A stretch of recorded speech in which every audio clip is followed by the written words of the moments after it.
Hello scholars, स्वागत है आपका ultimate CSI net life science one shot revision series में। मैं हूं आपका मेंटर पीयूष लक्ष्कार और आज हम करने वाले हैं सीएसआई नेट का एक और मैसिव और स्कोरिंग और टेक्निकल यूनिट, वो है यूनिट 6 प्लांट फिजियोलॉजी। बहुत से स्टूडेंट इस यूनिट को इग्नोर करते हैं क्योंकि इसमें पाथवेज और केमिकल स्ट्रक्चर्स काफ़ी है। पर मेरी स्ट्रेटेजी सिंपल है, हम प्लांट फिजियोलॉजी को रटेंगे नहीं, हम उसको फ्लो को समझेंगे। आज इस वीडियो में हम फोटोसिंथेसिस से लेकर स्ट्रेस फिजियोलॉजी तक सारे हाई यील्ड टॉपिक्स कवर करेंगे। और हमेशा की तरह मैं आपको बताऊंगा सीएसआई नेट के एग्जाम ट्रैप्स, जहां पर पेपर सेटर्स आपको फंसाने की कोशिश करते हैं। तो चलिए अपने नोट्स रेडी कर लीजिए और फोकस को 100% रखिए और शुरू करते हैं आज का ये वीडियो। सबसे पहले हम बात करते हैं सिलेबस के ओवरव्यू के बारे में। सिलेबस को मेनली 5 सेक्शंस में डिवाइड किया है।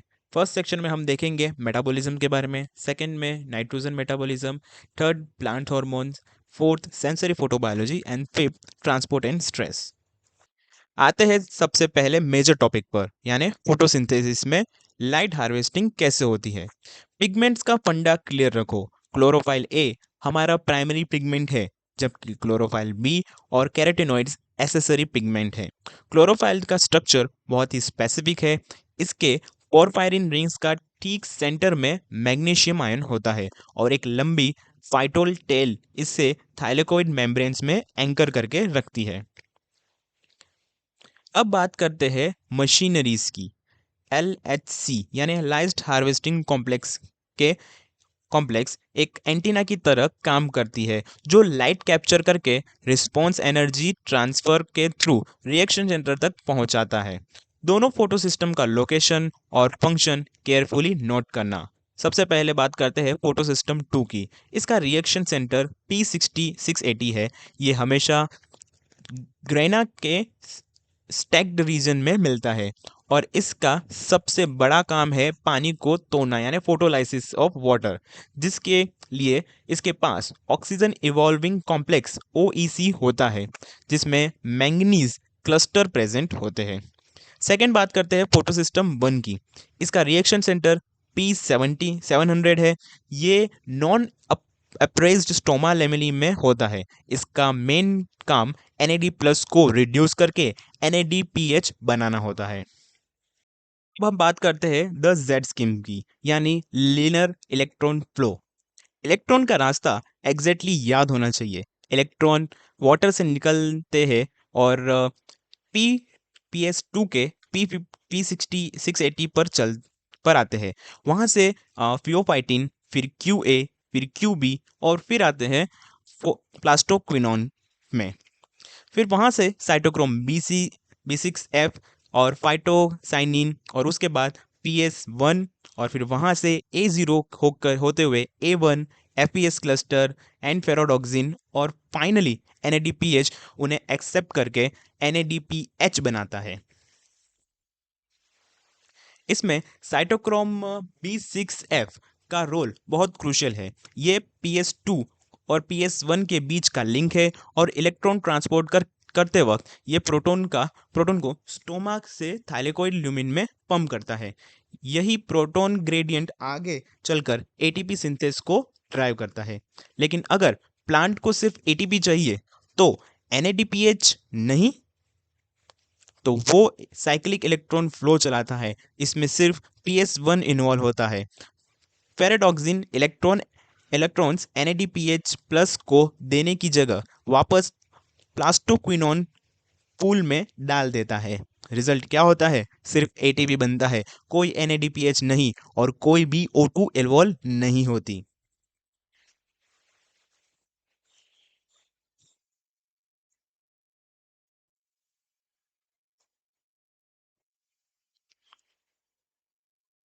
जब बहुत तेज हाई लाइट होती है तो प्लांट खुद को डैमेज होने से कैसे बचाता है? इसे कहते हैं फोटो प्रोटेक्शन। इसमें 3 मेन रास्ते हैं। फर्स्ट है नॉन फोटोकेमिकल क्विंचिंग, यानी NPQ। Plant excess light energy को हीट में कन्वर्ट करके डेसिपेट कर देता है। ये प्रोसेस जेंथोफाइल साइकिल के थ्रू चलती है। हाई लाइट में जब थाइलेकोल्यूमिन का पीएच बहुत लो हो जाता है तो वायोलेक्जेंथिन कन्वर्ट हो जाता है जियाजेंथिन में, जो एक्साइटेड क्लोरोफाइल को क्विंच करता है। सेकेंड है आरओएस स्कैवेंजिंग। अगर इलेक्ट्रॉन गलत जगह चले गए तो रिएक्टिव ऑक्सीजन स्पीसीज जैसे सिंगलेट ऑक्सीजन और सुपर ऑक्साइड बन जाते हैं, जो बहुत डेंजरस है। इनका न्यूट्रलाइजेशन करने के लिए प्लांट एंटीऑक्सीडेंट जैसे एस्कॉर्बेट और ग्लूटाथायोन और एंजाइम्स जैसे कि superoxide dismutase and ascorbate peroxidase use करता है। थर्ड है D1 protein repair. PS2 high light में बहुत जल्दी डैमेज होती है। इसका कोर D1 प्रोटीन लगातार डिग्रेड होते रहता है और प्लांट को PS2 बनाने के लिए उसे लगातार डी नोवो सिंथेसिस करना पड़ता है। अब आते हैं डार्क रिएक्शन पर, जहां एनर्जी यूज होकर साइकिल चलती है। इसका प्राइम एग्जांपल है C3 केल्विन बेंसन साइकिल। इसके 3 मेजर फेजेस आपको बिल्कुल क्लियर होने चाहिए। फर्स्ट है कार्बोक्सिलेशन। यहाँ रुबिस्को एंजाइम CO2 को रुबिस्को के साथ जोड़ता है, जिसके 2 मॉलिक्यूल्स 3 PGA बनाते हैं। सेकेंड है रिडक्शन। इन 3 PGA मॉलिक्यूल्स को GP3 में रिड्यूस किया जाता है और यहीं पर लाइट रिएक्शन से आया हुआ ATP और NADPH यूज होता है। थर्ड है रीजनरेशन, जहां बचा हुआ G3P वापस रुबिस्को बनाता है ताकि साइकिल चलती रहे, और इस स्टेप में भी ATP चाहिए होती है। और ध्यान रखना, रुबिस्को की रिडक्शन बहुत इंपॉर्टेंट है। रुबिस्को हमेशा लाइट से एक्टिव होता है। एक एंजाइम है रुबिस्को एक्टिवेज, जो ATP यूज करके इनहिबिटरी शुगर फॉस्फेटेज को हटाता है। लाइट आने पर स्टोमल पीएच और मैग्नीशियम लेवल बढ़ जाते हैं, जो रुबिस्को की एक्टिविटी को ऑप्टिमाइज करते हैं, और साथ ही थायरोरेक्डोक्सिन सिस्टम डाइसल्फाइड बॉन्ड को रिड्यूस करके केल्विन साइकिल के एंजाइम को एक्टिवेट करता है। लेकिन C3 साइकिल्स के साथ एक प्रॉब्लम है, फोटो रेस्पिरेशन। इस वेस्ट से बचने के लिए नेचर ने C4 पाथवे बनाया। इन प्लांट्स के पास एक स्पेशल एनाटॉमी होती है जिसे क्रेन्स एनाटॉमी कहते हैं। इसमें मीजोफाइल सेल्स बाहर की तरफ और बंडल शीट सेल अंदर की तरफ कॉन्सेंट्रिक लेयर बनाती है। यहाँ स्पेटियल सेपरेशन होता है ताकि CO2 को रुबिस्को के आसपास कंसंट्रेट किया जा सके और फोटो रेस्पिरेशन को रोका जा सके। बात करें मीजोफाइल सेल्स में, तो पेप्केज एंजाइम CO2 को फिक्स करके ऑक्जेलो एसीटेट बनाता है, जो मैलेट या एस्पार्टेट में कन्वर्ट हो जाता है। ध्यान रखना, यहाँ रुबिस्को बिल्कुल नहीं होता। सेकेंड है बंडल शीट सेल्स में, ये मैलेट अंदर आता है और डीकार्बोक्सिलेट होता है, जिसे CO2 निकलकर केल्विन साइकिल में चली जाती है और बचा हुआ पायरुवेट वापस मीजोफाइल सेल्स में भेज दिया जाता है। अब आते हैं हम उन प्लांट्स पर जो एक्सट्रीम डेजर्ट कंडीशन में रहते हैं, यानी कि कैंप प्लांट्स में। इन्होंने वाटर बचाने के लिए टेम्पोरल सेपरेशन अपना लिया है। नाइट्स में इनके स्टोमेटा ओपन होते हैं, जो पेप्केज साइटोजोल में CO2 को फिक्स करके ऑक्जेलो एसीटेट से मैलेट बनाते हैं। ये मैलेट रात भर लार्ज सेंट्रल वैक्यूल्स में मैलिक एसिड के फॉर्म में स्टोर होते रहते हैं। इस वक्त पेप्केज अपनी एक्टिव फॉस्फोराइलेशन स्टेट में होता है। अब दिन के टाइम वाटर लूज से बचने के लिए स्टोमेटा क्लोज हो जाती है, मैलेट वैक्यूल से बाहर आ जाता है और डीकार्बोक्सिलेशन होता है, और निकली हुई CO2 रुबिस्को के थ्रू केल्विन साइकिल में चली जाती है। दिन में पेप्केज इनएक्टिवेटेड या फिर कहे तो डीफॉस्फोराइलेटेड हो जाता है, ताकि फ्यूटिल साइकिलिंग या फिर वेस्ट फुल साइकिल को रोका जा सके। इसका सबसे बड़ा सिग्निफिकेंस है एक्सट्रीम वाटर एफिशिएंसी, जो कैक्टी और पाइनएप्पल्स में मिलती है। हालांकि वैक्यूल्स की लिमिटेड मैलेट स्टोरेज कैपेसिटी की वजह से इनका ग्रोथ रेट बहुत स्लो होता है। इस कंपैरिजन टेबल से CSI direct match the following बनाता है।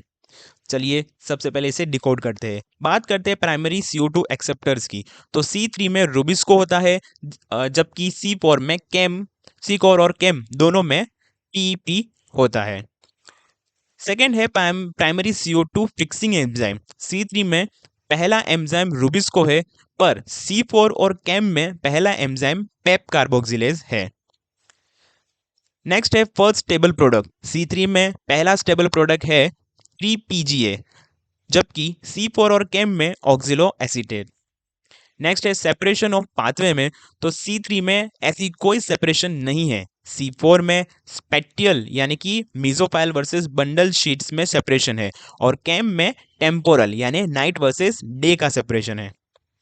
नेक्स्ट बात करें तो फोटो रेस्पिरेशन लेवल की, तो C3 में फोटो रेस्पिरेशन हाई और वेस्टफुल होता है, बल्कि जबकि C4 और केम दोनों में है ये मशीनरी नियरली absent या वेरी लो है।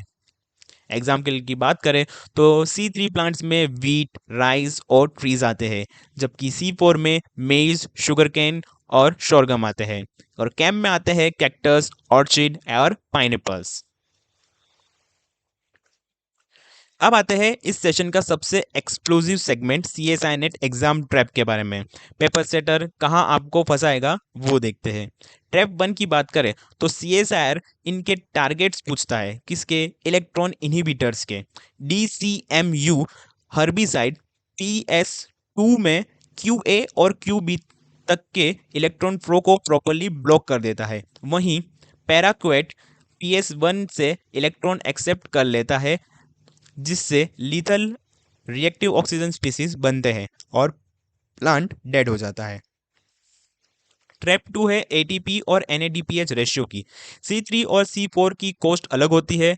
एक CO2 फिक्स करने के लिए C3 साइकिल को एग्जैक्टली तीन ATPs और 2 NADPH चाहिए होती है, लेकिन C4 पाथवे को 5 ATPs और 2 NADPH चाहिए होते हैं।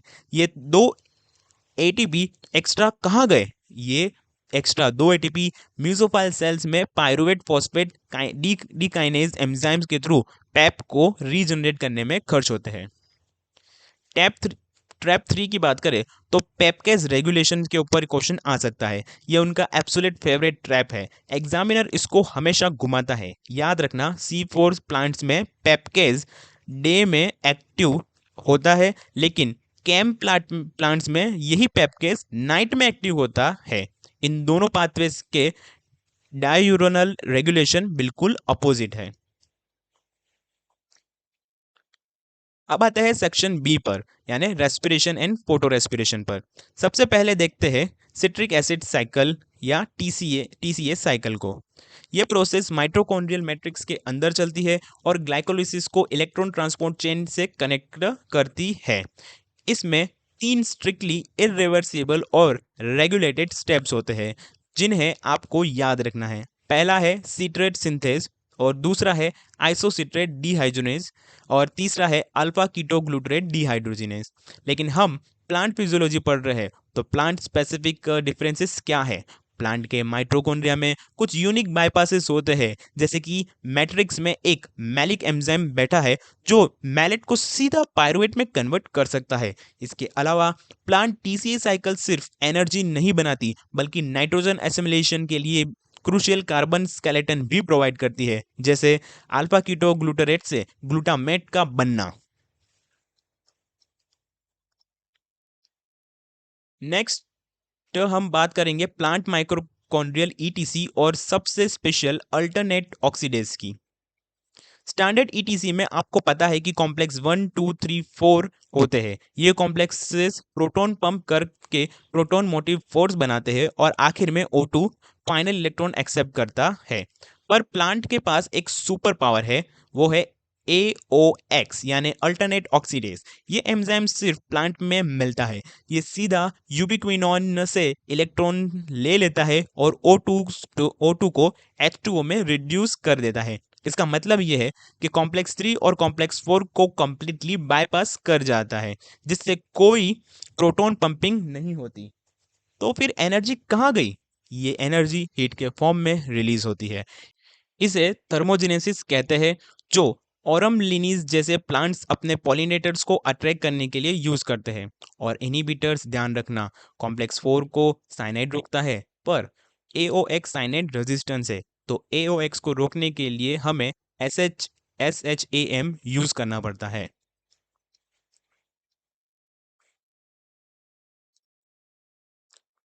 अब देखते हैं एटीपी सिंथेसिस की actual machine F1 F0 ATPase.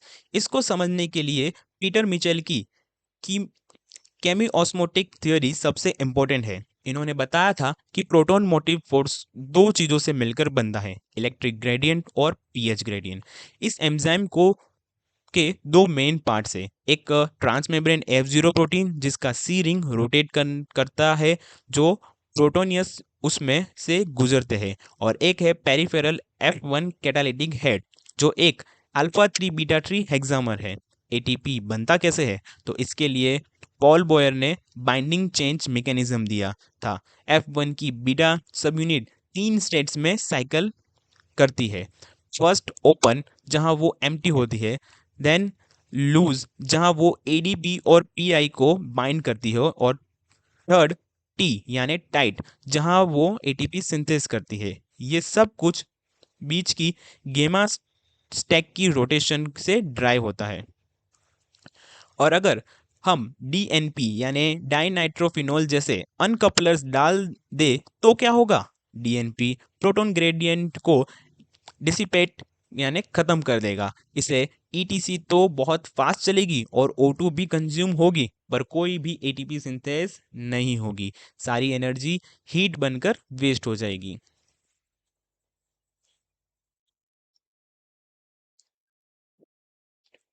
अब आते हैं उस प्रोसेस पर जो रूबिस्को की सबसे बड़ी गलती है, फोटोफॉस्फोराइलेशन या C2 साइकिल। रूबिस्को के पास एक फीटल फ्लो है, उसकी ऑक्सीजनेस एक्टिविटी। जब टेम्परेचर या O2 का लेवल हाई होता है तो रूबिस्को CO2 की जगह O2 को रूबिस्को से जोड़ देता है। इससे एक यूजफुल 3 PGA बनता है और एक टॉक्सिक 2 फॉस्फोग्लाइकोलेट बनता है। इस टॉक्सिक 2 PG को सैल्वेज यानी बचाने के लिए प्लांट को फोटो रेस्पिरेशन चलाना पड़ता है। CSIR का डायरेक्ट इफेक्ट याद रखो। इस सैल्वेज पाथवे में एग्जैक्टली 3 ऑर्गेनिल सीक्वेंस में काम करती है। पहली है क्लोरोप्लास्ट, दूसरी फिर पेरोक्सिसोम, और फिर आखिर में माइटोकॉन्ड्रियन। ये process high energy cost demand करता है। दो 2 PG मॉलिक्यूल्स को मिलाकर एक 3 PGA बनाया जाता है। इस दौरान माइटोकॉन्ड्रिया में एक कार्बन CO2 के फॉर्म में परमानेंटली वेस्ट हो जाता है, और प्रोसेस में ATP और NADPH भी खर्च होते हैं। इसीलिए ये कंप्लीटली वेस्टफुल साइकिल है। और अब इस सेक्शन के सबसे हाई यील्ड पार्ट्स पर आते हैं, जो कि है CSI नेट एग्जाम ट्रैप। ध्यान से सुनो, एग्जामिनर कहाँ घुमाएगा। ट्रैप 1 की बात करें तो वो है रेटिनॉन इनसेंसिटिविटी।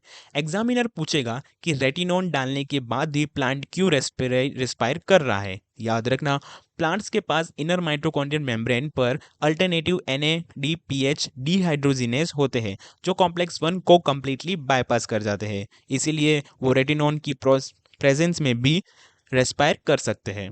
ट्रैप 2 की बात करें तो वो होगा स्पोटो रेस्पिरेशन अमीनो एसिड्स पर। CSIR आपसे ऑर्गेनिल की एग्जैक्ट लोकेशन पूछेगा। दिमाग में बैठा लो, ग्लाइसिन हमेशा पेरोक्सिसोम में बनता है, पर वो डीकार्बोक्सिलेट होकर सेराइन माइटोकॉन्ड्रिया में बनता है। फिर वो सेराइन वापस पेरोक्सिसोम में चला जाता है। इनकी लोकेशन को स्वैप मत करना। ट्रैप 3 क्यू साइकिल्स पर। क्यू साइकिल स्पेसिफिकली कॉम्प्लेक्स 3 में चलती है। इसका सबसे बड़ा एडवांटेज इसकी प्रोटॉन पंपिंग एफिशिएंसी है। यहाँ पर 2 इलेक्ट्रॉन पास होंगे, पर बिल्कुल एग्जैक्टली 4 प्रोटॉन पंप किए जाते हैं। चलिए एंटर करते हैं नाइट्रोजन मेटाबॉलिज्म पर। प्लांट डायरेक्ट नाइट्रोजन गैस नहीं ले सकता, वो ज़्यादातर नाइट्रेट यानी NO3 माइनस एब्जॉर्ब करता है। इसको यूज़ करने के लिए 2 स्टेप्स का असिमिलेशन प्रोसेस होता है, जहां से CSIR मैच द फॉलोइंग बनाता है। फर्स्ट बात करते हैं नाइट्रेट रिडक्टेज की। तो पहले स्टेप में साइटोसोल में होता है। यहाँ पे nitrate reductase enzyme NO3 minus को NO2 माइनस यानी नाइट्रेट को नाइट्राइट में रिड्यूस करता है। ये एंजाइम एक होमोडाइमर है, और इसके 3 प्रोस्टेटिक ग्रुप ऑर्डर में याद रखिए। पहला है FAD, दूसरा हिम, और तीसरा मोको यानी मोलिब्लेडम कोफैक्टर। इसे NADH या NADPH से इलेक्ट्रॉन मिलते हैं। और एक और बात, ये एंजाइम हाईली रेगुलेटेड है। डार्क कंडीशन में फॉस्फोराइलेशन और प्रोटीन 33 प्रोटीन की बाइंडिंग इसको रोक देती है।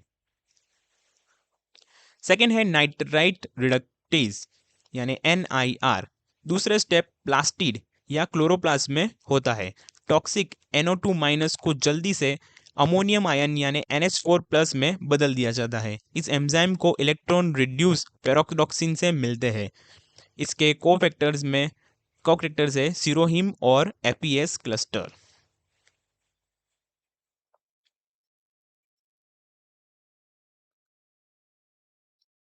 नेक्स्ट है अमोनियम असिमिलेशन। जो अमोनिया अभी बना है वो प्लांट्स के लिए हाईली टॉक्सिक होता है, इसीलिए इसे तुरंत अमीनो एसिड्स में असिमिलेट करना जरूरी है।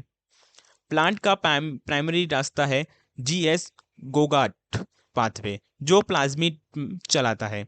GS मतलब ग्लूटामाइन सिंथेज। ये एंजाइम अमोनियम आयन को ग्लूटामेट के साथ जोड़कर ग्लूटामाइन बनाता है। इसकी अमोनियम के लिए अफिनिटी बहुत हाई होती है, पर यह प्रोसेस ATP खर्च करती है। सेकंड है गोगाट यानी ग्लूटामेट सिंथेस। अब ये ग्लूटामाइन अपनी अमाइड ग्रुप अल्फा कीटोग्लूटरेट को दे देता है। रिजल्ट एक नहीं बल्कि 2 मॉलिक्यूल्स ऑफ ग्लूटामेट बनते हैं। इसे पेरोडॉक्सिन या NADH चलाते हैं। और एग्जामिनर आपसे ग्लूटामेट डिहाइड्रोजिनेस के बारे में भी पूछेगा। याद रखना, ग्लूटामेट डिहाइड्रोजिनेस की अमोनियम आयन के लिए एफिनिटी बहुत लो होती है और इसका प्राइमरी रोल असिमिलेशन नहीं बल्कि कैटाबॉलिज्म करना है।